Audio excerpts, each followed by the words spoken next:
the other concept I want to touch on real briefly, and then I'm going to be finished, is called the Epiphany Bridge. This is a marketing book called Expert Secrets. Russel Brunson has kind of taken the country by storm the last 5 to 10 years. He's the founder of ClickFunnels. And basically what an Epiphany Bridge is engaging a person emotionally so they have a desire to move forward. And this is what I found when the first time I saw guided biofilm therapy. I said, this is the Epiphany Bridge. We're showing the biofilm on a large high definition screen, and then we move from the screen to the mouth and showing them where the actual bacteria, the biofilm, is in their mouth.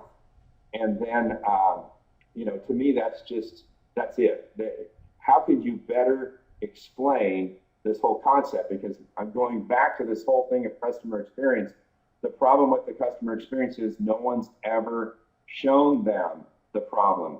This is the root cause of the problem, and then this is what we're going to do to correct the problem. This is a brief video from a couple weeks ago. We finally got the GBT in one of my offices, and once again, new innovative treatment, something that motivates patients, something that moves patients. Now, this is biofilm removal on the tongue. So the procedure is tongue, palate, cheeks before the teeth. We've never had a way to remove biofilm on soft tissue surfaces before. And explaining this to patients, having the patients hold a mirror and look at that. Then they're getting this whole concept of biofilm. One last story. This is a great story. This is me, 1995, teaching at Creighton University. This is Scott Cairns. I think he was class president. He was a stud. So this is my this is Dr. Kai's original program, modulated microbiological periodontal therapy.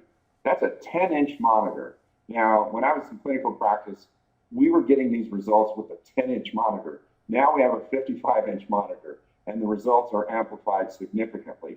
But here's where Scott comes in. So a couple years ago, he reaches out to me with an email and he says, "Hey, Dr. Larkin, do you remember me? Blah, blah, blah." He goes, "I remember the microscope that you showed in 1995. I would like to do it in our office. We've tried and we can't figure it out."